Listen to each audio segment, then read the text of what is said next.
Okay. Sharon's still not in. Good afternoon/evening, everyone. Welcome to the first academic committee meeting of the new academic year. I want to start by saying this is my last academic committee meeting, and thank you all for your service on the committee and for supporting me as your committee chairperson. It's been a pleasure. So we will start with the agenda item, and if everyone's okay with it, since Mrs. Campusano is here, we'll start with number 2. Thank you. Very kind of you. That way you can leave when you want. Thank you. I bet basically the discussion here tonight is we have several sports that are kind of under our umbrella, but not completely under our umbrella. Lacrosse, rugby, hockey. All right. So those 3 sports are kind of in a unique situation. Lacrosse is even in a more unique situation because they are actually a recognized PIAA sport, where rugby and hockey are not yet. So the discussion here is, should we bring lacrosse under, instead of treating it as a club sport as we currently do, to bring it in as an actual sport? And that's where I just wanted to bring Mr. Rohn in and Mr. Campusano to talk about the pros and cons of that and how we might do that. So I hope I didn't steal all your thunder, but a good amount of my thunder, but it's okay. No, I think there's vast importance of this. Obviously, we give an allotment to this program on an annual basis. It's the program that we give the most allotment to. So I think there's also a little bit of a gray area whenever there has to be discussion and evaluation of coaching staff. And I think that creates some confusion between us and what our purview is and how we should handle it as both the lacrosse board and the athletic director. I think this takes a lot of stress off of her and her daily operations with handling the lacrosse board, finding a coach anytime a position is open. It allows for the school district to overtake it, do proper interviews, proper evaluations at the end of the season. And that's just the direction that I think that we would like to go. I think it takes out the middleman and just allows one straight, coach to athletic director instead of having the board involved, the lacrosse board involved. I'll let you chime in. I will say, considering the issues that we had this year, the board would love for the school to take over. We discussed the hiring and termination when necessary of coaches. We had a lot of also confusion in terms of if there had to be meetings with coaches, did they come to the board? Did they go to Dan? A lot of parents, the boys team kind of went to the board, the girls team went to Dan, and it was a lot of, who do we go to? Do we go to the athletic director? Do we go to the club? Whenever it is recognized by another organization, it's kind of like, well, are we a school sport? Are we just a club? And parents get confused. Players get confused. We've even had referees get confused because they're scheduled by the school, but they're paid by the board, by us. And they've said, which are you? Are you a club? Or are you a school sport? And we say, we're both. So if we could be a little more streamlined, and I know that I go to Dan a lot. I go to Dan a lot and say, can we get your policies? Can we get your procedures? Because we'd like to at least be in line with what you do so that we can tell our coaches, we can tell our players, we are not a school sport, but we are a school sport. We want to at least be in line with the school. So the more we can at least try to have things, even if it's in stages, be taken over by the school, that would be great. If it starts with hiring and firing of coaches, that would be wonderful. But if, because we're scheduled by the school, all the games the referees are scheduled by the school, the games are scheduled by the school. As much as school can do, that would be a help because it would be less confusing for all involved. Do we have any players from other school districts that play for this team? No, just in youth. And the reason I asked that question is that's a distinguishing factor of this. It's all our kids It's like if it's a PIAA recognized sport, we would have to have a co-op agreement with another school district for their students to play here. Rugby and hockey are more like countywide teams that wear our jerseys and our logo. It's difficult for us to enforce our own policies on those sports because, things like attendance requirements, grade requirements, those things, we don't really have a whole lot of oversight over that, which is a problem. Yeah. Now, we've had some conversations about how we can take steps to tighten that up a little bit.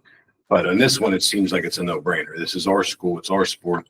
And we would just kind of flop. The way it is now is we give them an allotment and they pay for the coach and we pay for other things. We would just kind of flip that a little bit and we would pay for the coach and, hopefully offset whatever money they use to pay for the coach would go to the things we used to pay for. That's what we're offering. So we're basically not adding to the budget. We're not adding to anything, an expense to the district.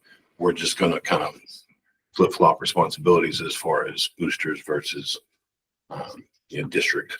Is there a reason why we're talking just girls and? Yeah, that's what I was boys? gonna It should be both. Oh, it should That's be what I was both. gonna say. Yes. Both boys and girls are PIAA or Yes. PIAA sanctioned. So Yeah, that's. I think the that was discussion my has to be bad. for the whole lacrosse program. For sure, just not girls. And the boys also are only Indiana students. Yes. right? Correct, yes. Yes, yeah. There are some in youth, but then once they get to the high school level, it's only Indiana. My understanding is you're a joint operation, right? Isn't it one lacrosse board? Yes, Correct. right now. And we have discussed that. Mhm. We've actually discussed multiple times in the past of breaking it up. But we had just kind of thought that until it's ever absorbed by the varsity is absorbed by the school, if it's ever absorbed by the school, we just keep it one. It's another of those things. We started as a club sport. My understanding, this was before my time. We started as a club sport as a trial run to see if it would become a permanent thing. And the numbers are very strong. Yeah. They're winning. They They're in are. the playoffs all the time. It's a That's very, right. very successful sport. So they've definitely passed the test to, whether or not it's something that's going to be permanent in our district. I don't know if anybody would want to win. Well, I think it's always been out east. Eastern Mhm. PA is huge. Now you're seeing over the last 5 years, it's really hit Western PA as well. So, but I mean, I know the other sports that aren't like hockey and rugby. I still think we need to look at those and say, hey, they at least have to follow our guidelines for attendance, being at school on time, grades. Even though they're not PIAA, they still should have to follow I totally agree. If they're grade and attendance, making sure they're in school, because I know in those sports, there's kids that come in here late.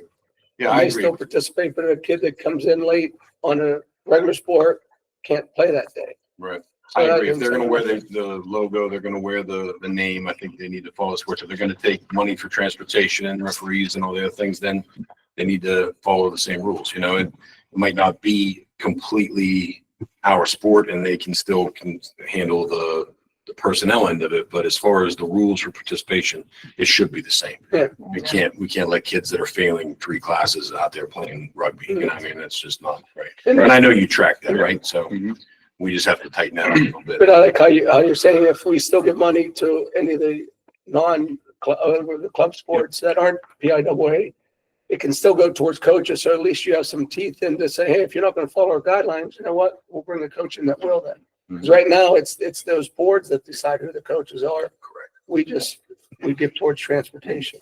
And we'll follow it up with a letter to those. I mean, I think the discussion here is if everyone agrees that lacrosse should become an actual school sport, we'll bring that forward in motion on the 25th. That happens. That means that all of the personnel decisions would fall to Mr. Rowan and his team.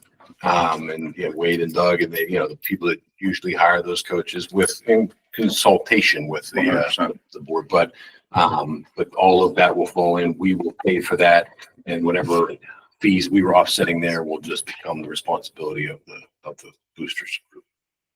Then the other ones will follow up with a letter to say, hey, we need to make sure that we are meeting the same standards for all student athletes. If you want the money and you want to wear the logo, you got to follow the rules. Period. And we'll go from there. Anybody on the committee have any further questions or issues?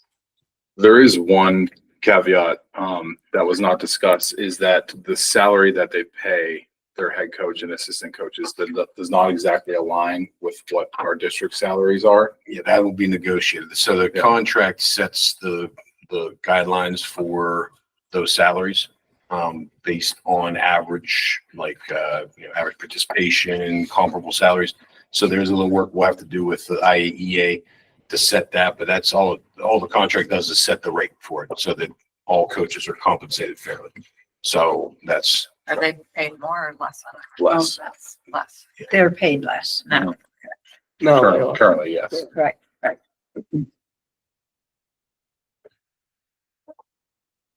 Any questions? I'd like to thank you for coming and you. sharing this. Yeah, everything you do for our kids, really appreciate it. Thank you for your time. Appreciate it. Thank you for considering. Congrats on your success as well. Yeah. Thank Yeah. you. Thank you. It's been a great run. They're working hard, so it's a good group of kids. It really is. Both teams, so thank you. You're welcome. You are welcome to stay, but by no means. Appreciate that. And we're going to continue out of order and give number 3 since our cheerleading. Yes. Person is here. Sorry. All right. I brought some little paperwork if anybody wants to take a look at these as well. So I am here to talk a little bit about the necessity of cheerleading mats. It is something that our cheerleading program currently does not possess. I do have a letter that I wrote up that I would glad to read to you if you'd like to hear it. I also, before I left, got a letter from Miss Bethany, our athletic trainer, who also went over the safety necessity, so I can read her letter as well. I have copies of both of those, and I also have quotes, 4 different ones, to go over the pricing of the mats themselves. So I will quickly read Bethany's letter, and I'll read over mine real quick. So I submitted your letter to the Did you? board. Yeah, Did we everyone have saw- a moment to read it? We Okay. saw you. Perfect. I'll read quickly. Bethany, she submitted it, like I said, right before I left. She said, "My name is Bethany Christic, and I am the new athletic trainer at Indiana Area School District. When meeting with fall coaching staff, Curricular expressed concern that she and her athletes have not had access to cheer or gymnastic mats while competing their practices. I agree with her assessment that this can put her athletes at risk, especially as they transition to competitive cheer. The National Athletic Trainers Association's document on appropriate medical coverage of sports estimates a catastrophic injury risk in cheerleading similar to the risk of American football, men's basketball, and ice hockey. This includes injuries such as traumatic brain injury, skull fractures, cervical spine injuries, all of which are more than likely when an athlete falls on an unprotected surface. Even low impact basic stunts can lead to overuse injury if repetitively performed on an improper surface. For those reasons, I professionally agree with Coach Piccola and Mr. Roan that cheer or gymnastic mats would be a worthwhile investment for protecting our athletes from injury and safeguarding our institution from liability." So I thought that was pretty profound. She said about our girls, a lot of the times, a lot of what's seen is the sideline chance. A lot of people don't get to see the opportunity where they do these amazing stunts, right? It's very risky. We practice as much as we can with the materials that we have, which limits them greatly. So we are asking the school board would mind actually helping with the cost of the mats so that our girls can actually perform correctly, safely, effectively. With the mats, there is opportunity for bringing in more focus on the cheerleading, the teams as well, and just bringing more people around to see them perform, because we're looking into possibly doing more things in the future, like having an actual competition here, which would be fun. So it would bring a lot of attention, I think, and include something that's been missing in Indiana County for a while, because a lot of the high school teams, as well as PB, which we've been doing for other years, don't have a place to really hold a competition locally, other than going to the expo, which is just fun. So that's kind of what I'm proposing today. So I do have, like I said, copies of different quotes, as well as my letter and Bethany's, if you guys have seen any of those. So is there a difference between the mats that they use in the wrestling, There is. and what is that difference? The wrestling mats definitely have they're made up of a different material. Their grip is completely differently. Ours is about 1 3/8 inch thick, and it has a carpet mat on top. So for just like any other sport, a lot of it is about muscle memory, and a lot of those mats, they're standard across every competitive floor. So it's really more or less getting to understanding that competitive aspect and being able to perform on the same as everybody else does. And do you mind passing around the Sure. quotes again? They were sent to us as well. Yeah. They, I think. Pass them The in. quotes were not sent. Oh, okay. We just had the letter. And then another question I have was, where would you store the mats? They roll up. So they Yeah. do roll and we can place them very easily, either in a corner or somewhere. We can figure out where to place them. We have at. closets available for athletic storage as well. Okay, so they would remain in the high school? Yes. Okay. They would be with me. I have no room. Mhm. I have enough here stuff in my I believe that. Do you have anything to I just think, obviously, when we interviewed Amanda, one of her goals was to go competitive in cheerleading. I think that's a collective goal within our athletic department as well. Provide more opportunities, increase participation. All of that to say, I think she's on the right path of how we need to get there. We just need a little help to obtain that successful goal. And I think this is definitely something that they need for not only a safety concern, but also to elevate the program and to increase participation and to go in that direction. It's obviously been our goal since I've been here, since she's been here, and I think this is a way to obtain that. And we've made some strides. We've actually had a nationally, she's a judge that has judged at many competitions worldwide. Actually coming and working with girls and they learned routines for part right way. So, but again, they were limited with what we could teach them. But that was something that we did this year. Is this something too with the foundation? I mean, maybe we work in conjunction with the foundation. Yeah, Amanda's actually already written to the foundation. I have a letter already doing something. So that's on their agenda next Thursday. Okay. So I think that's good. Have you done any other fundraising, Amanda, We for this? have, our girls have constantly been fundraising. I think we've got enough to maybe purchase 2 of the 9 that we need, just with our boosters. But they're consistently doing everything we can. We reach out to the community. We did radio interviews. We've sent out sponsor letters. We've done just about everything we can think of at this point before coming here. So we tried. Appreciate that. Yeah.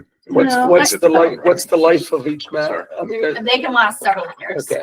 In a professional gym setting, they try to switch them out, I would say every 5 to 6 years, but with us, we're not on them like that. So, no.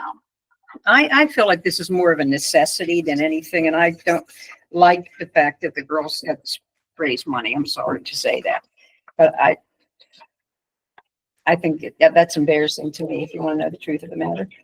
I agree. That's important for the safety of girls. Do it. I mean, it's fine for the boosters to raise money for things. I'm not saying that. We appreciate that, but this just seems so important.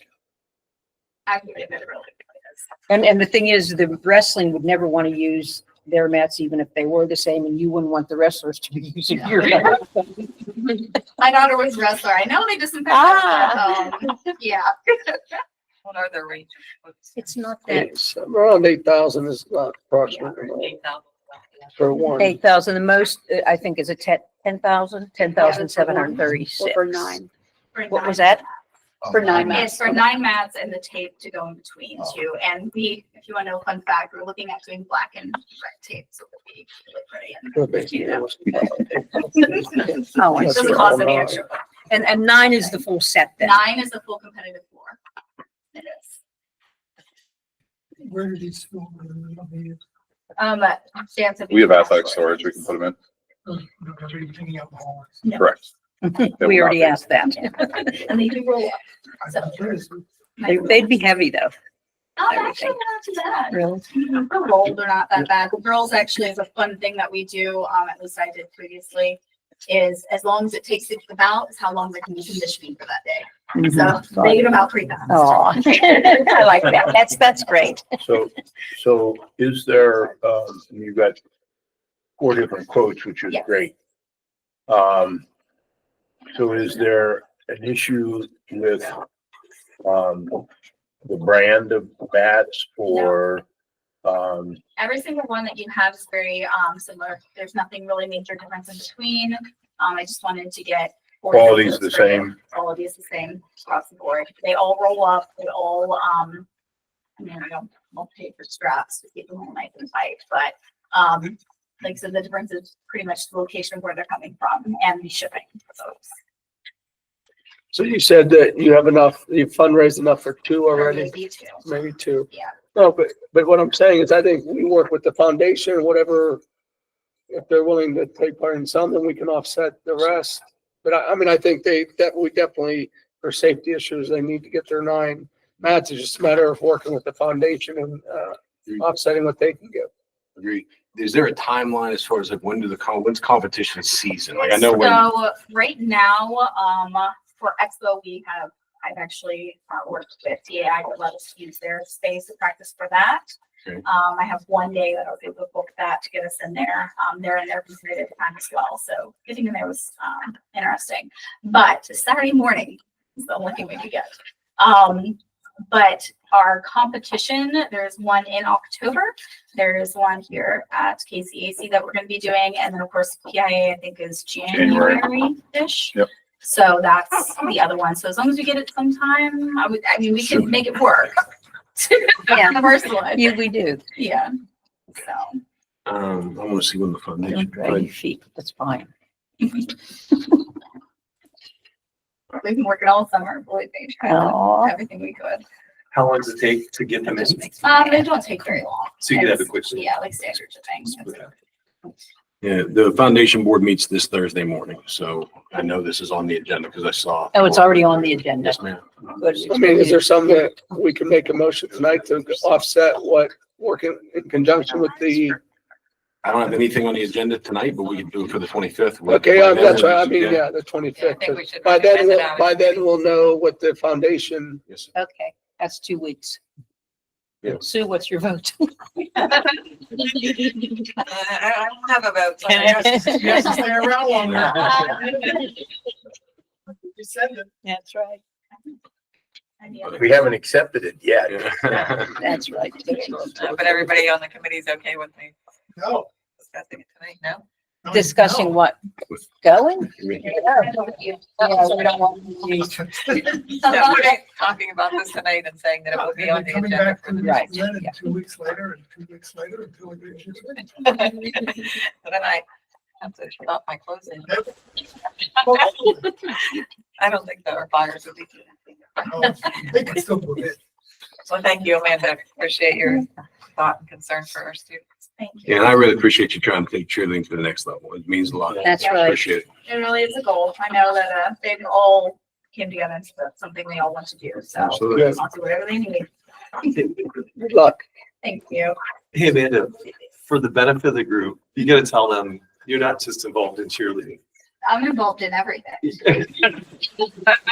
PTA, I volunteer. Decorations. She makes She- wonderful balloons. I make balloon arches Really? on Thursday, which Wow. I need another one. Anything, I'm like a jack of all trades. People That's ask me and I'm like, okay. Mhm. I'll find a way. I'll I'm glad do you it. said that. So the amount of stuff or the amount of time that you put into the school is not, Yeah, it's not it's just. a labor of cheer. love, right? Yeah, so let's see, at least 4 of the 7 days I'm busy doing something and my children don't see me. They come along sometimes, but yeah, because I do everything from PV all the way now till senior high with cheer. Oh, So my. that takes up a lot. And then of course PTA, which I have to start on meetings, church, all the fun stuff. So yeah. Thank you. Thank you. Thanks for all you So do. much. Thank you. Now, Doc. Soon, no. Now we can go back to number one. Okay. All right, number one. Thanks. I know, I'm your person now. I was asked, last year to put together a committee with teachers, administrators, and to work together to take a look at our GPA policies. As a backdrop in that, it was brought to my attention, and it was something that I was aware of, but it was brought to my attention in a way that we could take a second and really take a look at. I'll give you an example of a situation that we run into that is at least worth noting. You could have 2 students, student A and student B, that take all of the same courses and get all of the same grades, except for student B might have taken an elective class, whether that be art, orchestra, or and then one additional class to what student A did. and they actually end up with a lower GPA than what student A would have had. And there's a lot of reasons for that, and that happens there's a lot of things that in a variety of ways have that type of effect. Now, in general, and I'll kind of talk about our process and what we had looked at, but that was really the first question that was asked that then had us dive into, well, let's take a look at it and see what we found. We had a teacher or a committee comprised of myself, Mr. Malcolm Haney, our counselors, handful of teachers, and those teachers were AP teachers, CHS teachers, regular education teachers, special education teachers. We tried to really take a look at it from all across the board, and we had a good balance all over. Electives teachers that we tried to have one from each subject. We really tried to get everybody to have an opportunity to have a voice, and anybody who asked, like, hey, I didn't know about the committee, which would be hard to do because everybody knew about the committee talking about it. If somebody did say that, we quickly gave them an invite to be on the committee because we wanted all voices to be heard. So we went through and we asked a lot of different questions. We asked questions like crazy stuff, like, do we even consider getting rid of class rank altogether? We took a look at surveys. We did questions like, what rank has been historically associated with a 4.0?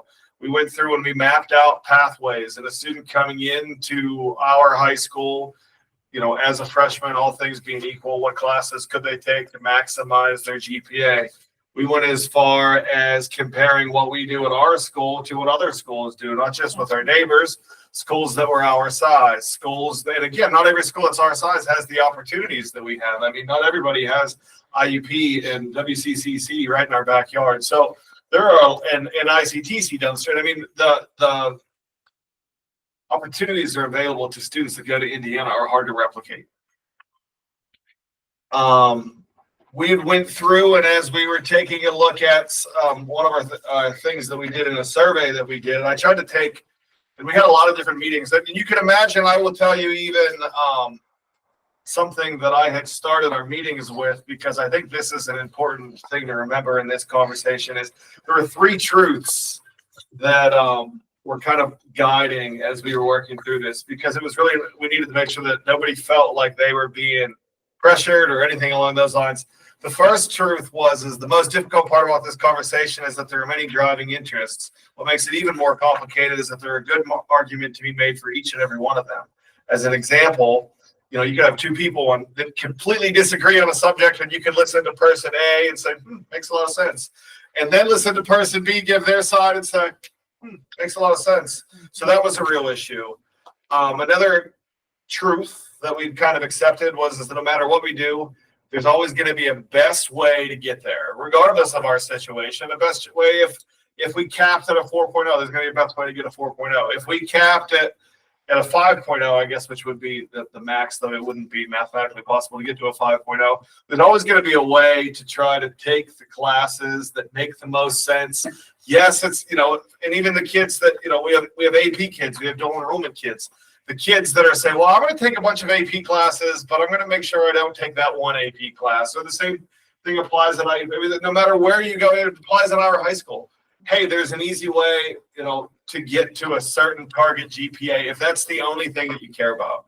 And the last one, it was originally 2 truths, but a third is that one of the things that we came through as we went through this is there's no perfect system. And that's something that needs to be understood, that, if we're going to make a change to our system, and certainly that may very well be where we're at, that's okay. But even with that, it's very difficult to make it be perfect. So I had gotten to the point through our committee, we had went through, the overwhelming majority of the committee had recognized that they felt that some change needed to be made. And through the answers, I tried to pull that all together and encapsulate all of that to a very nice 7-page write-up of our decision. And after I shared that with the committee, there was a lot more questions, and this is right at the end of the year. So I said, it was a nice read, by the way. I was really proud of my work. But I won't make anyone read it because it's not done yet. The job's still going on. And the reality is I was prepared to present to this, but our committee wasn't. Yeah. And I think that it would be putting the cart before the horse if we proceeded without having our committee come to a recommendation, which it could include anything from, every class is a 5.0, which I say that kind of tongue in cheek, which obviously kind of sounds a little bit crazy. But sometimes as we go through that, sometimes when we have these grade discussions about which class should be a 5.0 and a 4.5 and a 4.0, the reality is we just want kids to push themselves to take the classes that they learn the most and grow the most. I mean, that's what we're trying to do here. So one of the arguments we had is, well, maybe it should all be 4.0. And then, we talked through that and we didn't come to that conclusion. And then, as one of my arguments inside of that, because this is actually a lot of fun for me. I play devil's advocate along the way. But I said, well, you know what? If we're not going to do a 4.0, why don't we make them all be 5.0? And as ridiculous as that sounds, and even as I'm saying it out loud, one thing I will say is when you start thinking through that, you're like, oh, actually, back to my original point. Makes a lot of sense. So as we're working through this, we're working very hard to find a solution. We're just not there yet. And it wasn't for a lack of effort, but it was because we're trying to get it right. And that's where we're at. I have pages and pages of information and different things, surveys and the questions that we had asked and answered, but we're not there yet. So Yeah, and at the root of this is we have some students who are smart enough to game the system. As Doug said, I'll take this class over here, but not that class over here. So I come to be valedictorian. And if that's important to you, that's an option for you. Right. We have other students who are taking all AP classes because they value that and they want to go to Ivy League schools, and they're taking 7 AP classes. And as a parent, it makes me shudder inside that someone would do that to themselves, right? Then we have students who aren't taking music that they love, or aren't taking gym even though they love athletics because they need to take AP psychology for their grade, so we don't want to disincentivize things like welding or things like gym or HPE, or family consumer science or things like that, because tech ed in particular. tech ed, another great one. Our numbers are More down in languages. tech ed, but Right. it doesn't carry the same weight as some of those other classes. But if I'm really drawn to that, we want to incentivize that, not disincentivize it. And it's really hard to come up with, like Doug said, a perfect system that in my opinion, I think it's more in the sales pitch. It's more on our counselors and our principals and our teachers to say, don't worry about that stuff. And, a year after this, no one cares who the valedictorian is. What they care about is if you're going to be an engineer and you're not taking physics because AP Psych is going to be better for you, like, you're making a bad decision. You know what I mean? Take the class that's going to prepare you for whatever pathway you choose. I think that's where the answer lies, is, as Doug also said, we have a great school district. We have anything you want to do, we have it here. You want to be ICTC, you can do that. You want to go to dual enrollment classes, take AP classes. You want to go Ivy League, you want to go PASHE schools, you want everything in between. We have a pathway for you. We just have to get better at selling it and selling the benefits and the virtues of it, because I don't think a perfect system exists. But I do appreciate Mr. Johnson's leadership and the work here and the team of teachers that have been on this, because their hearts break when you hear a kid that's working their butt off to be something and they can't get there because they love music or they love something else. So it's a tough situation we're going to continue to work on, I think, is the short term. But I did want to bring Mr. Johnson here so you guys ask questions and see. I'm curious what you found from other schools. Oh man, it is a mixed bag. Well, I mean, it's simple as and because we're in Indiana, when we pull from other schools, we have a lot of people with close connects at the school that they came from. Like mine would have been Richland, and when I was there, their whole system was different than ours, because Richland, though smaller, has some of the similar things with UPJ right in the backyard. They have Penn Highlands right there, so they have some of those things, but their grading is all percentage based. And so they do things where, just as an example, when I had taught there, you've got a 2% boost to your final grade if you took an honors class, 4% for an AP class, and they've actually went as far to kids were starting to game their system that they realized, but you know what? That extra 2% to do the AP isn't worth what I can get from the honors class. So they actually bumped theirs up to 6% because they're having some of the same issues that like things that I had actually thought they had figured out. They're like, yeah, it's not so simple. Other places do not even include credits not earned through their school, which could bump out ICTC, could bump out not so much ICTC because that's for us. Really, WCC, if it's taken not at our campus, and IUP's classes, then wouldn't count towards our GPAs. A lot of our neighbors do that. Really almost anywhere in between. Are Was most kind schools of- still doing valedictorians? And all of There's that? another one. You have schools, just one of our neighbors down the road, they had switched to like summa cum laude, magna cum laude, cum laude, and they switched back to valedictorian, or they tried to do both. Oh, yeah. Some colleges look at based off of a 4.0 GPA. Some take the scale GPAs. There's actually, and something that you had asked there kind of reminded me. We did just as an example too, because of the increase in dual enrollment opportunities, and from the years 2010 to 2019, and I don't even know what this means. It's just one of the things that we had found along the way. I had asked the question, or one of us had asked the question, what class rank historically has been associated with a 4.0? And starting in 2010, all the way down to 2019, there were usually 28 kids that had a 4.0 or better. And for whatever reason, since from 2020 to 2024, we've been up to 44.4 kids with a 4.0 or better. So as we try to balance those things out, we can say a lot of things. We can say we have kids that are killing it. They're taking advantage of all the opportunities we have.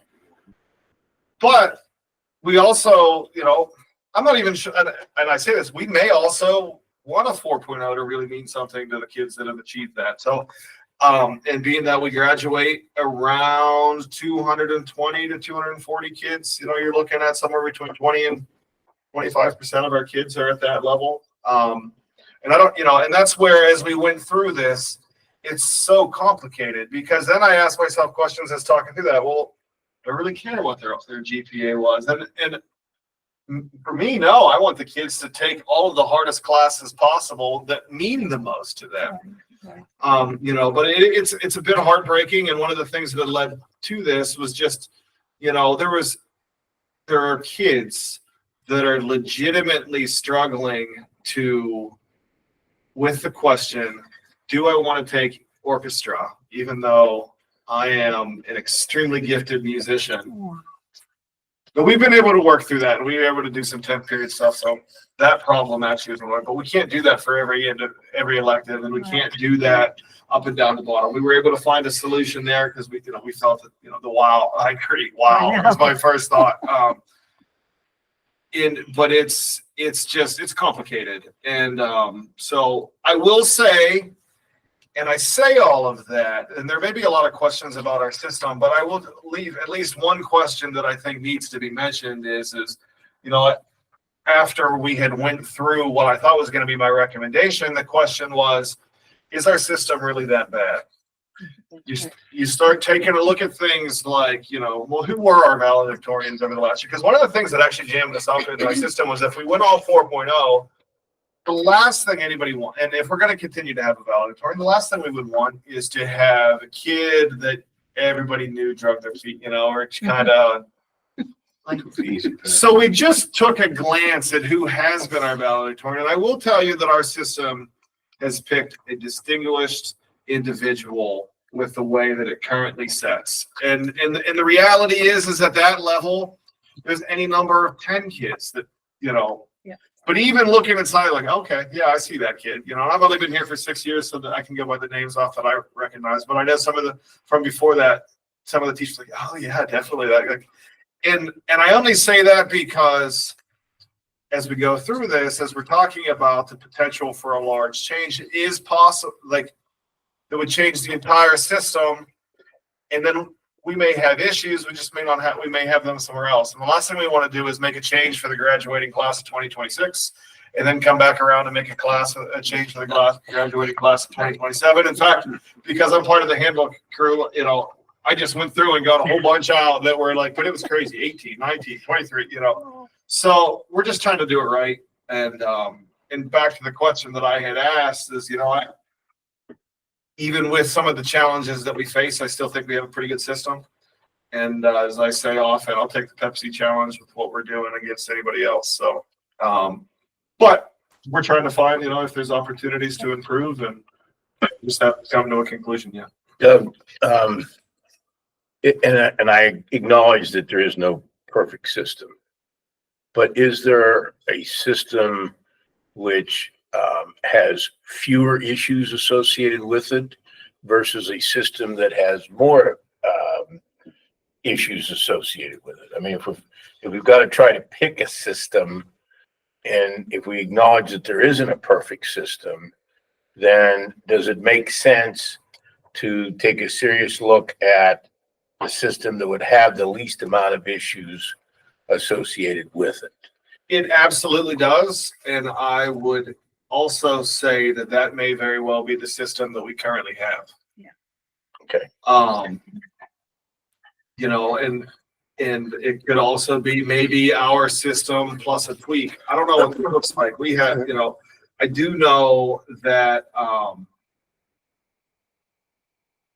it's such a personal thing, because so many of the things that we have inside of our system are things that to get to be a graduation requirement, somebody had to feel pretty excited about it. Things like, the added GPA boosts we have in different places, like we all can stand by those and say that, hey, these are important. And what with that, a concern that I did have with the potential for a 4.0 system is that what if kids stop taking classes that are challenging them? That's a concern.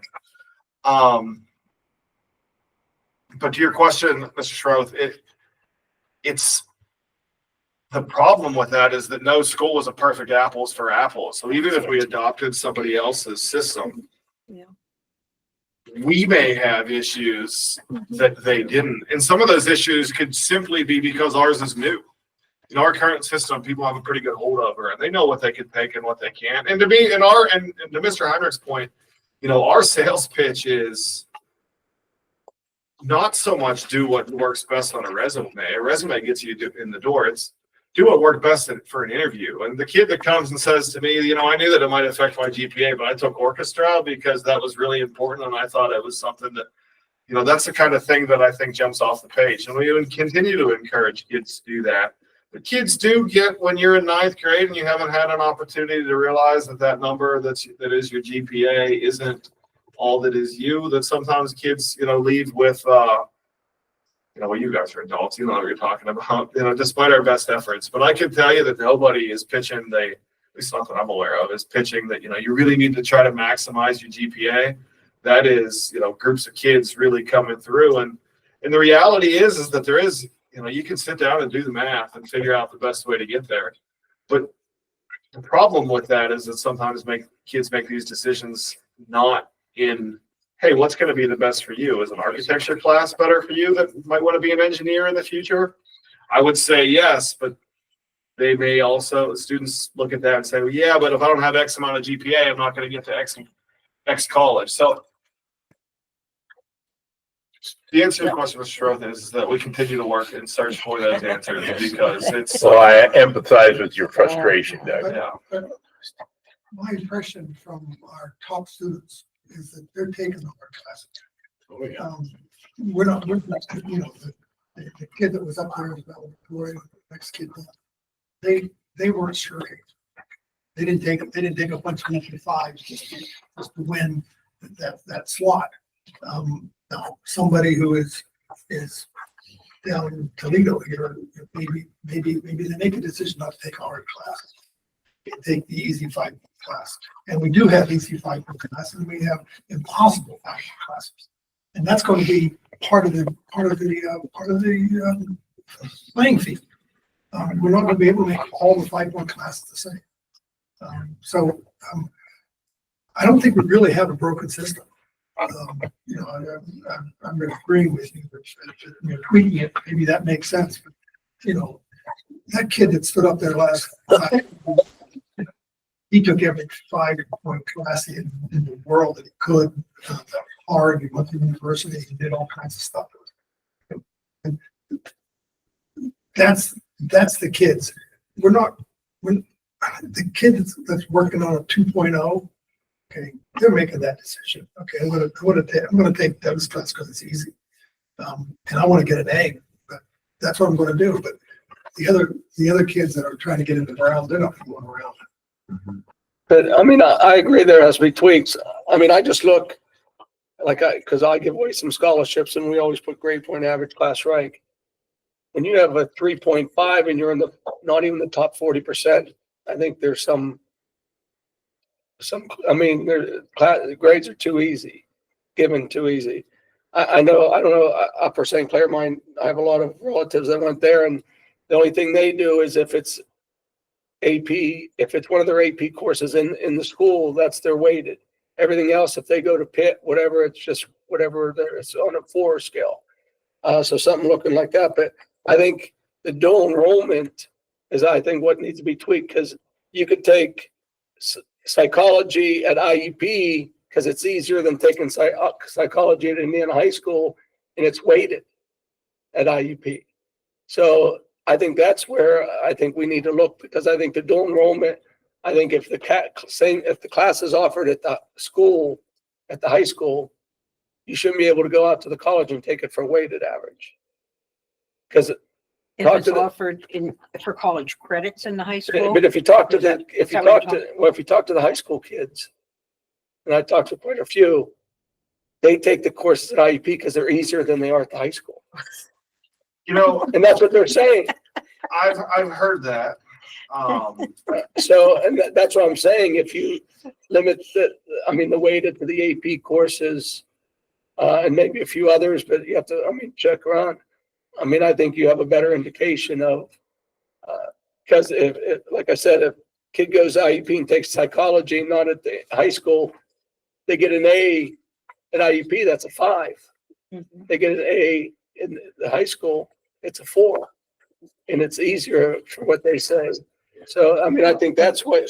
Survey results actually don't say that, but there's not a big enough sample to be Yeah. really But statistically relevant. at the same time, I want to encourage the kids to take the class, especially on site, even if it's easy. Well, they're not on site, that's the problem. Well, Most of them are I online. was gonna say it's Yeah. DE That may be courses different. that are. Yeah. That are easy. Tom, I don't disagree. If the course is on site in the classroom, I don't mind They them have to getting figure out how rated. to get there Yeah. and show up and take the test, But I bet you, I don't know, Doug, I bet you 85% of the classes that our high school kids take are online now. The percentage has increased. It is and 70%. I am in agreement. I think that college experience can only be had When you're in the sitting class, there. yeah. I think one thing we have to do this year is I think we have to make the dual enrollment survey mandatory if you take dual enrollment classes, so we get a good sample back, because we have heard the stories where, oh, this class was so easy. We've also had students that were AP students that dropped out of classes at It IUP depends because on what it the was way class too is. hard.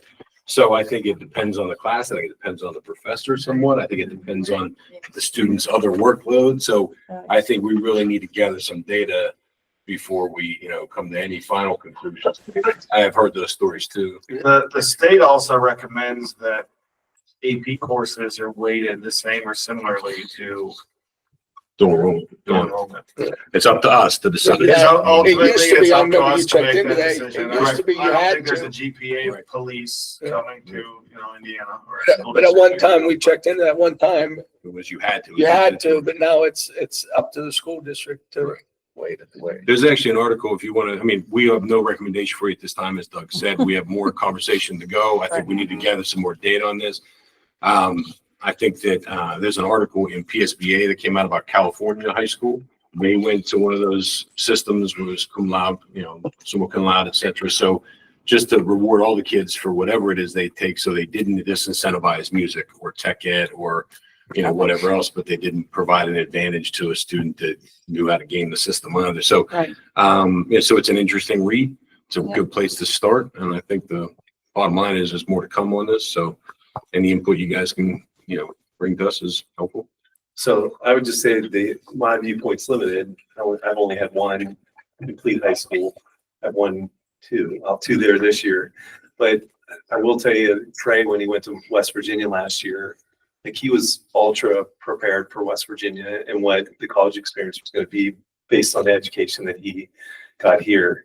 And I'll tell you what, as a parent, one of the things I love, like the AP credits, he went with 30 some credits. Were they all AP or are they dual enrollment and AP? I think they were AP. I don't know, maybe I need to check, but I know that technically at the end of the year, his advisor said, congratulations, you're a junior. So, I mean, it's really cool to be able to go through school and get 30 some credits that you can use and to be prepared for school 100%. because of what we're doing here at our high school and really our entire school, I should say, system. Sure. The cost savings. of Yeah, that it's amazing. can't It's even phenomenal. It's almost hard to calculate. I know there's a number, Right. but Well, you look at paying back the time. That kid it's starts just- a master's a year or two early. Yeah. Right. Because of a little summer school. Boy. He's 20, but most kids are 22. Absolutely. Something you said though, and I don't know if this is near the end, but I would say is that looking through all of this, as we came to the conclusion on a lot of different fronts, we are pretty proud of the system that we have, Yeah. Is there opportunities for changes maybe, but, relative to our closest neighbors, peers of our size. And obviously, I moved out here 5 years ago because I wanted my kids to have that opportunity, so. I'm glad you moved in. Well, and I know we We got are. that letter from Mr. Cosentino about Rocco, his son Rocco graduated this past year that he didn't do, I mean, he went to high school with senior experience and that there are times where he, instead of going to dual enrollment, he took a course at Indiana just to be able to enjoy his senior year. And one of the comments I think he made was, it was sad in senior salute when they have assemblies and 2/3 of the seniors weren't even attending because it was in the afternoon and they're gone already. Yeah, but where's he going to school? Rocco. Yeah, Carnegie Mellon. Carnegie Mellon. So it didn't hurt him. Yeah. Yeah, and that's a survey question too. Are you involved in any clubs? Like we asked them to show the clubs that they're involved in, they're leading in and those kinds of things, just to see, so we can track that data to see it. Are they actually still involved in the high school experience while they're in that dual enrollment experience? So I think this year we just have to make sure that every kid that takes that survey at the end. We have a special day or something and have them do it. It's kind of a long survey and maybe we need to tweak it a little bit, but the data came back, that's pretty strong that they felt challenged, that they felt engaged, that they felt that it was a good move for them, long term. Occasionally you'd have one or two that say, yeah, it was easy, but like every survey. So, but I think Doug's committee has to keep at it and we have to keep gathering information and keep looking what the data says. And we'll bring it back to you with a recommendation when we have one. Yeah. And Unfortunately, since it's August, we can be sooner rather than later. Thank you, Jack. Thank you so much. Overwhelming. Okay, moving on. Number 5, Acadian study. Nope, 4. Or I'm Great, sorry, good the point. drone curriculum. Speaking of opportunities for our kids, go ahead. So just a little bit of clarification on the approved drone curriculum. In doing some research and this is my being a rookie to the district, new to the district. The email I received from Mr. McElhaney made it seem like the drone curriculum was already approved. On the course of study, it has November of 2024. But from our research just today, it looks like it wasn't approved in November of 24. So it is on the agenda tonight for approval, which is fantastic. But the initial request was to have this course go for 0.5 credits towards their science. I think they need 3 credits for science towards their science graduation requirement. So that will be on the agenda tonight. Now, we do have to make an adjustment to the agenda if possible, because the agenda does state that based on the recommendation of the committee, the board approves a new planned course of study for introduction to careers in drone technology, and just adding with a 0.5 credit toward graduation, if that's possible. Where's that? Okay with everybody? It's 5.10. 5.10. And that will be in line with other science courses that we have at the school. I thought I heard you say 0.3 earlier. 0.5. Credits toward graduation. And we have other science courses, CAD, SOE. What's SOE stand for? Science of engineering. Science of Engineering. Like do the same thing for drone pilot course and for other courses as well. STEM courses. There are, most students come in, they either start with environmental science, which is a credit, then they have to take biology, well, they start with biology either way. And then they'll take another science credit, usually chemistry, if you start with biology. But for the third credit, students have, a couple years ago had approved that students could, and that was from the state as well, but science of engineering and CAD together, compare together to make your third science credit. Or you could do like forensic science, astronomy. Yeah, And there's a third one, I can't remember. sure. So Another they would thing, actually pair well with those ones that already exist. yeah, and another one we'd like to look at down the road is that science project, that science team that they work with, where they do their own independent research. Oh, yeah. We go and compete. Right. Could we give that half a credit or a credit down the road as an independent study to offset something like this? So those students that, want to choose their own path, again, engineering and all this. I mean, this class is very, very cool that they come out with they're licensed commercial drone pilots. So you could hire this person Right. to, do work for you as a drone pilot, which is very, very cool.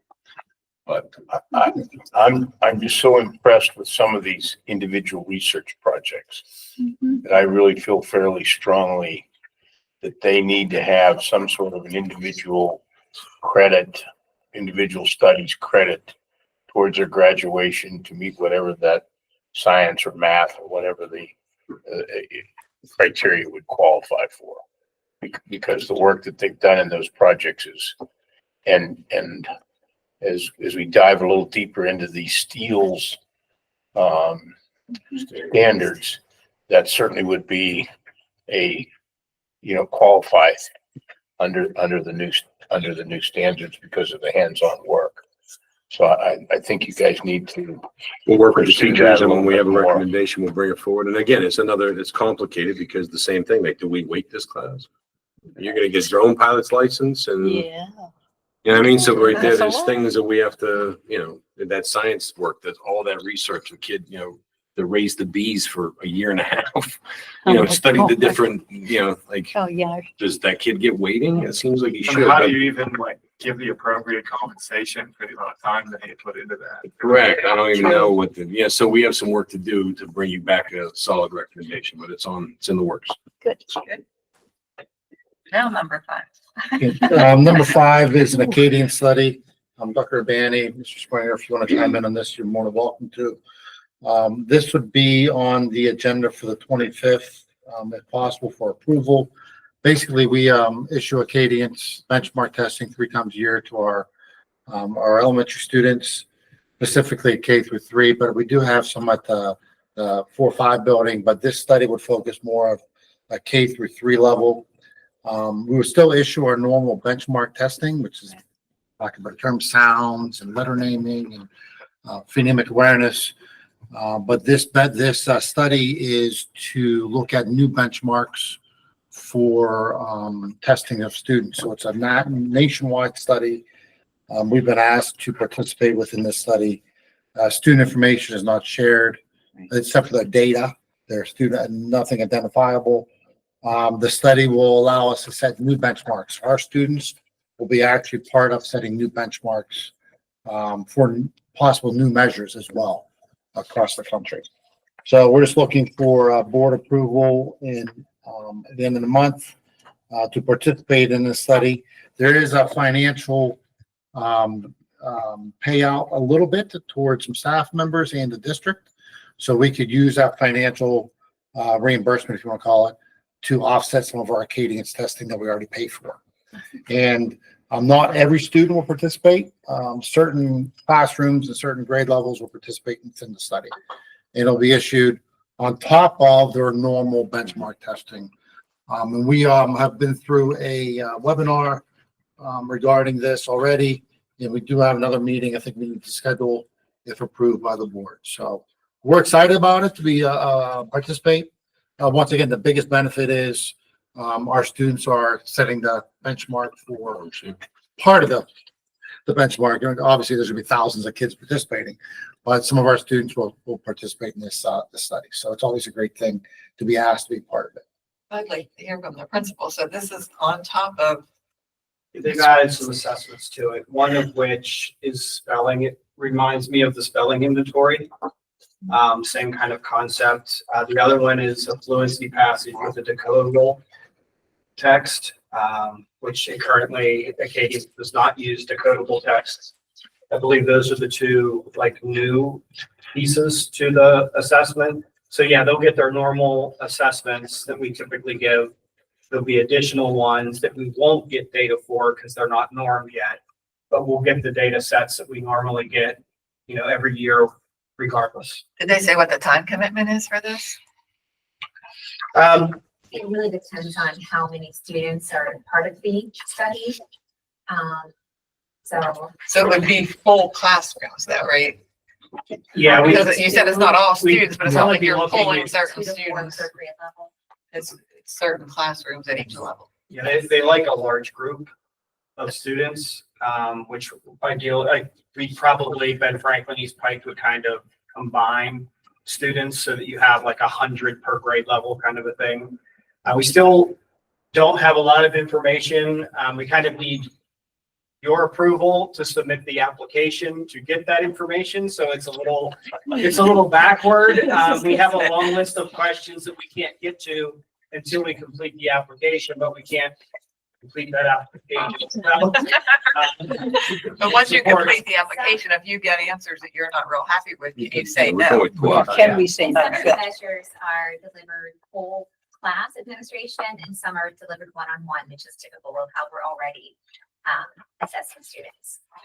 So When I looked at the information, the one slight concern I had was the fact that they said parents can opt out, Right. but it's informed consent to opt in. They don't have to say yes. That's And I right. just had a little bit of concern about that with little kids. Yeah. And we can That- always that send was home it. another permission form if it makes, How would mean, I I- know they can opt out? And if not, the way I understood it, like you did, everybody will take this test, but the parents can opt out. They can If opt they- out, yeah. right? we can But send it's them a informed we can consent. send them a But permission I just form. think it has to be carefully, like the parents and the kids have to really understand that this is not another test that. Because I know how stressed kids get over these tests anyway, and then to put additional tests on top and thought have the it be same thing. informed. Like the kids come home and say to their parents, we had another, Another test yeah, we today, yeah. finished this one, but now we're taking even more tests. Just making sure that the parents are very well Where, what informed it is. what it is and why it's being given. And they are. and I don't have a problem, Yeah, don't we think can I'm handle it. questioning it or have a problem with it. I just. Same here with me. I'm Yeah. not either. And I'm taking all your advice. Yeah, I'm sorry. No, I said, I'm taking your advice. That's, it's not like I will say no, but, it's not a research study though. Is it not? It is no, it's to gather. Renorm. And with additional benchmarks then in the future. Right, okay. And then it said, when it talked about awards, I think it said rewards or awards or whatever. They're just talking about what you said. Teachers get reimbursed. The students don't get awards. Okay, so, They're not getting paid to take this. yeah, but, okay. Although we could. But it's not considered a research study because I would think they would have to have the students' or parents' permission, but it's not. It's a No, norming. it's a Renorming, norming, right, okay. getting new And how long does this take place? So like we typically do our attendance, we call it a blitz attendance. Acadian's testing is done and the testing is, I would say 15 minutes a child to complete the entire battery of testing for grade level, if that. Okay, So this added on to it might add an extra 5 minutes or so to Okay. that test. It's not. So it's not like multiple days. It is No. not, just like a little sub-test that they're going to get them, instead of reading like. Directions plus the probe is approximately 1 minute. okay, great, So it's not, Great. extensive. Right. It's not like a PSSA. right. It's just a little, And I think it's, from what we understand, it's 2 additional very small assessments that will be added to what they currently get. The decodable, I would imagine each decodable will probably be issued 3 prompts. So that would be 3 1-minute prompts that they'll have to read to see how many words they can put in that minute. But I would say you're probably right, Don, maybe 15 extra minutes per child in addition to what we're already doing. So Okay, that's great. But I meant like, how long is the project? Is it just 1 year? Yes, it's Okay, just this year. Just this year? Yeah. They didn't talk about going into next year. It's just 3 times a year. right. Okay. There is the Right, possibility. I knew it of- was of 3 us being times. part of a longitudinal study, which would actually be really exciting. I think where they would take a look at the children to see how they are performing on their state assessments and to see if there was anything there, any generalizability. So I think that would be exciting, but that would be if they invite us to be a part of that longitudinal. Is that right, That's a Sean? different study, That's yes. a Okay. different study. So there is some, I mean, there is some research Mhm, mhm. involved in it because they're trying to norm us. Right, but that's, yeah, But okay. it's, They're not, our students aren't subjects. no, they will not get any of our student data. They will not get, all they'll know is that this Results. was the subtest, but they will not get names. They will not get, they won't even get our school, really. Okay, They great. get school. I think that they're gonna take away all the, they're gonna only get numbers, nothing else. Right, right. I got that. Thank you. Thank you so much. It's exciting. It's good. Yep. It is exciting to be part of an to be represented. It helps us like rest assured that the data that we get back is actually relevant and representative. So, yeah. So, The other neat thing is that we get a preview of what's to come. That's that's good too. That's And true. Just so you know, now I'll chime in real quick, and then we can end it. Okay. Kelly, as soon as we hung up, Kelly called me and I had to hold my phone out this far, but she was so excited Okay. about this study and how impressed. And it's just amazing that we were part of this. So All right, well, we trust you, Kelly. The other component, the advantage is that they will, we have to train staff. on Oh, yeah, I new saw that. majors. Right.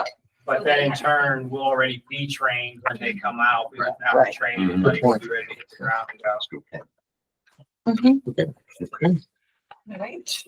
New teacher induction. this will be 2 seconds unless there's a question. All we did with our new teacher induction, we updated that to year 3 to our induction plan.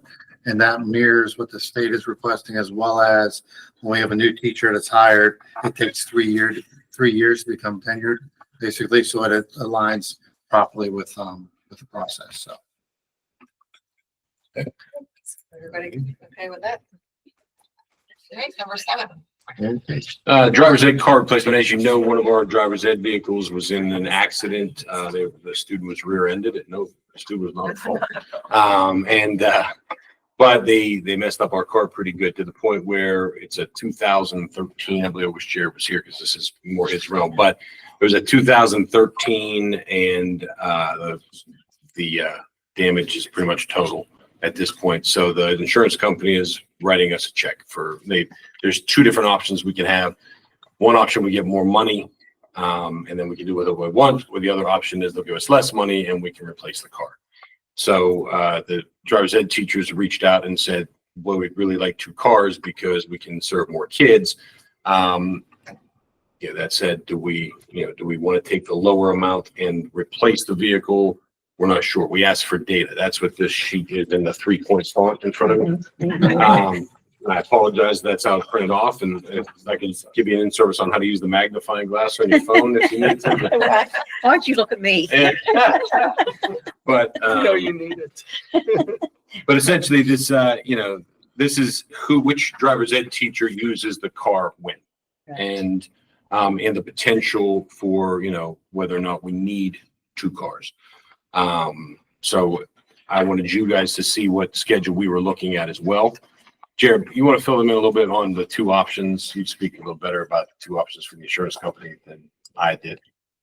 Sure. Yeah, I mean, they're valuing the 2011 Ford Fusion at $6,000. It's a 2011? It's a 2011. Pretty good for 2011. Yeah, it gives me hope for my own vehicle. You said 6,000? $6,000, and I can try and pull it up here. But That's basically, they're saying we will give you, I think it's $3,600 if you're going to go and fix the vehicle and get it back on the road, or we will give you $5,000 to just kind of put it at a loss and scrap the vehicle. Which seems a little backwards, but I think they're saying the 5,000, the way I look at it is that's your replacement vehicle. That's your, that's your replacement. If you need to go buy something new with it, we'll give you a little bit more than we're going to give you to fix it. So, and I'm trying to. Or you go out and buy a used 2011, pay $5,000 for it, and you're back where you started. Yes.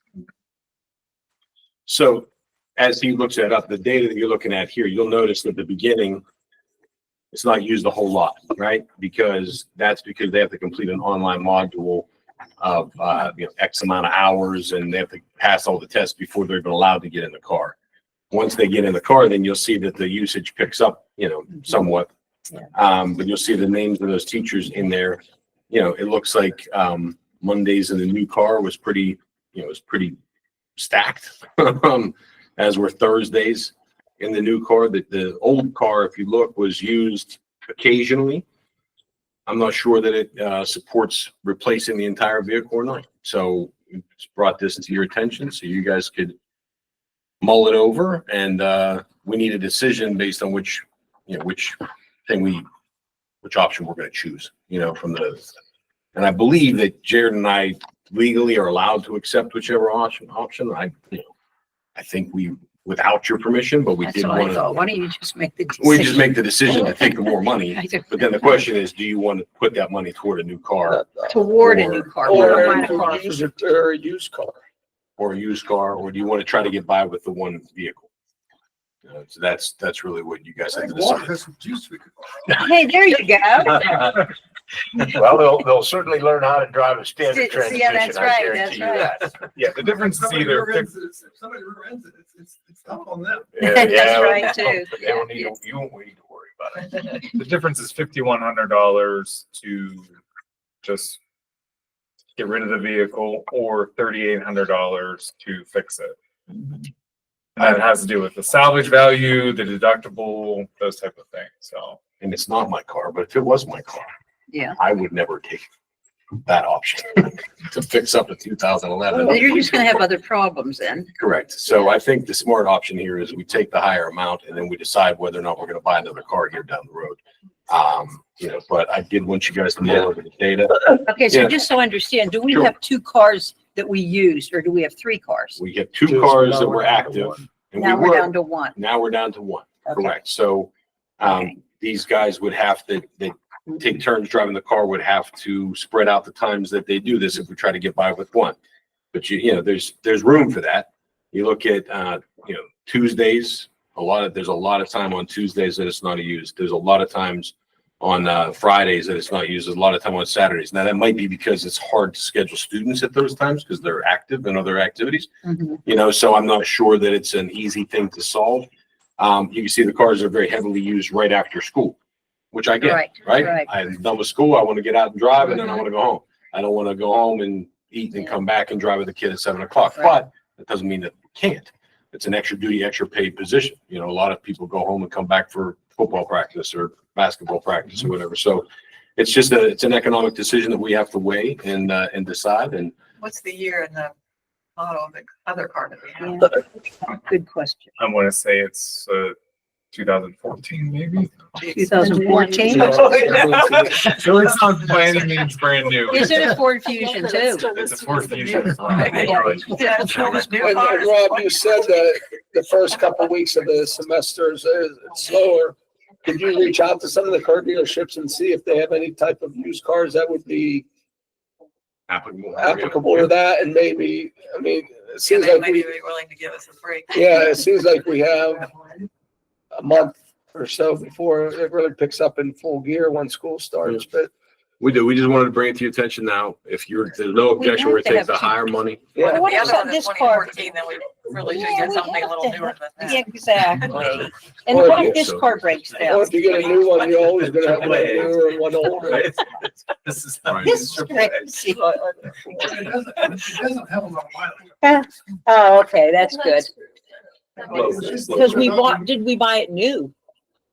Okay. We bought them new, Yeah, yes. so they're low mileage. So, I mean, you look that over, think about it. We'll do some exploration on our end and then. Well, let's make a quick decision though. No, they're gonna discard, we're gonna do the discard. Hire them out, get rid of the old car. Then we have time to decide what we're gonna do with that money. We're gonna buy a used one, buy a new one. They take the car. They take the car when you take the Yeah. higher payout. That was They Oh, gonna I pick it up see. and drop it off. I Yeah. said, "Take it." Yeah, so That's a good idea. So, man, who puts the extra brake in?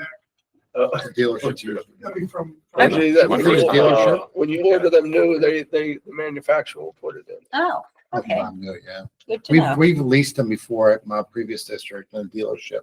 Would put them in, have them for the summer, give it back.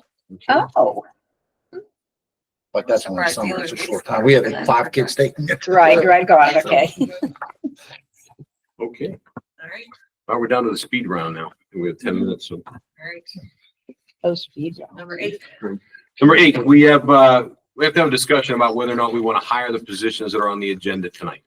We talked about this previously. We told you all that, we would move forward with the interview process, and this was for the kindergarten position. Or no, the second grade position. I'm sorry. We're moving forward with that, and we would bring it back to your decision, at a more reasonable time based on the data, whether or not we make a recommendation. Based on the numbers of enrollments, we recommend that you bring the teacher back, right? It makes a lot of sense. Based on the finances, we understand if you don't want to bring that position back. So that's one of the decisions we have to make tonight. We have candidates. Sean shared that with you. We have a plan for either outcome. Given the financial situation in the district and, with the last budget, we have to have a serious conversation about whether or not we want to bring them back. Now, so I understand if there's people that don't want to bring back. That said, there are some federal monies that we could use to keep this class size down.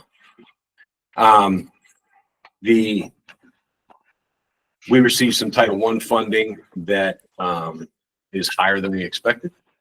And Title I can be used to keep class sizes lower, and it can be used to focus on reading and math which this position absolutely would do. And then while we were working on that, we had a kindergarten teacher resign late in the hour. So we have 2 positions now that we're bringing to you with it. But both of this argument remains for both of these positions. If we want to cut it for financial reasons, we totally understand that. We have a $6.5 million deficit that we need to cut into. However, we do have this opportunity with federal monies that could keep the class sizes down. So it's something we could talk about. If you, instead of cutting this position, if you wanted to use those federal dollars to maintain them, we think that might be a logical approach. But we did want to bring it up for discussion here. But those federal dollars would be allocated to other things in the district. We wouldn't lose the money, or we would lose the money. We're not sure. We'd probably have to add costs. So we could spend it elsewhere. In the district. But you have to add the things to Right. spend it. It's new funds. It's new money. So you can spend it on this teacher replacement, or you spend it on other things in the district, but you have to add those other things in the district to spend it. Okay. Are we gonna get the after school money? We got it for this coming year. The 21st century money was allocated for this year. The grant was written for one more year, but that following year they're unknown.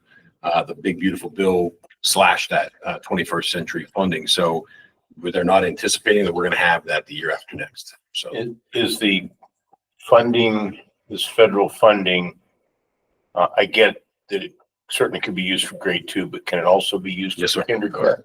Class size reduction funding. and for that's reading and math fabulous. development. Yeah, that's great. So in Fabulous. theory, if we do not use that money, we cut the position, our classes could go up to 25, 26, 27. But then we can allocate that money to these positions and call them federal program positions, basically class size reduction, so to keep them at 20. Correct. Okay, to keep them So lower. basically, yeah, your Nice. teacher would, Well, Nice. you're, Well, yeah, yeah. If we have federal fund positions, are those just temporary positions considered? No, they're permanent positions then. Yeah, they're permanent positions regardless of how we fund them. Right, okay, And down the road, if we're still in financial hardship, we can have that conversation at that point. that's right. So, yeah, I like it. Yes. Use that federal money. From an academic point of view, I like it.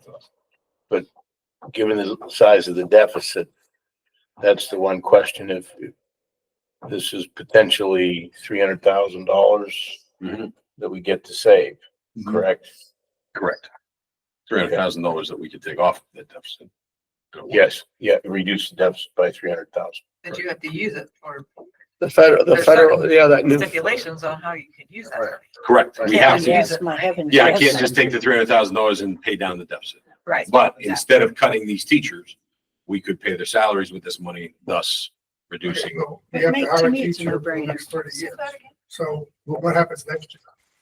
We're not sure. We have to go. So there's two positions that are open right now. And we talked about the potential of cutting them to reduce the budget deficit.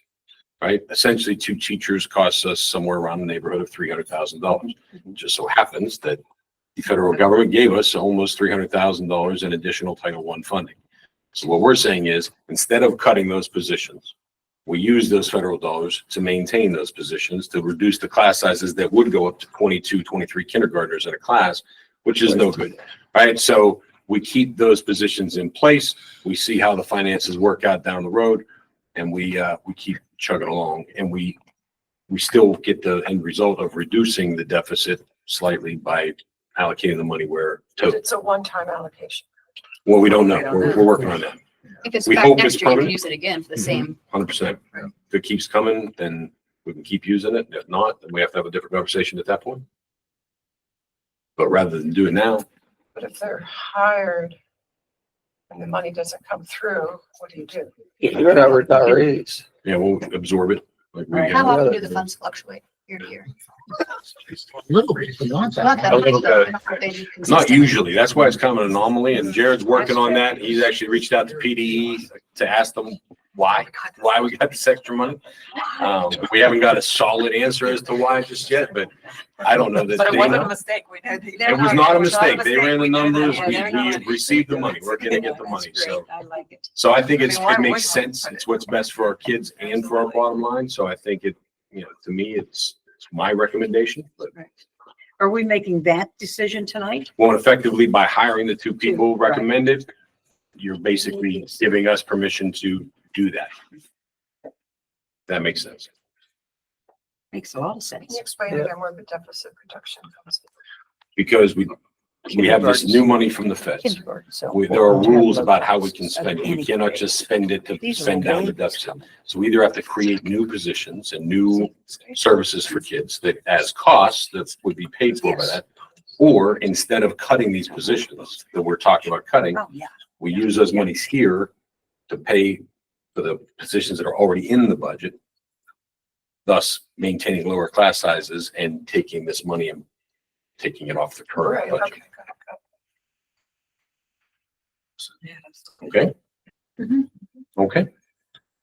Thank you much. And the last one is, Last one was, there was a request for a summer program update regarding our summer school. I think Kara has some information, and I gave the board some information I received from Steve Cox, Steve Cochran. Thank you so who much. is our summer school coordinator. Yes. And then this is the data they gave us from the high school, regarding credit recovery and the classes that students, the percentages of students that passed the program. So overall, it's successful.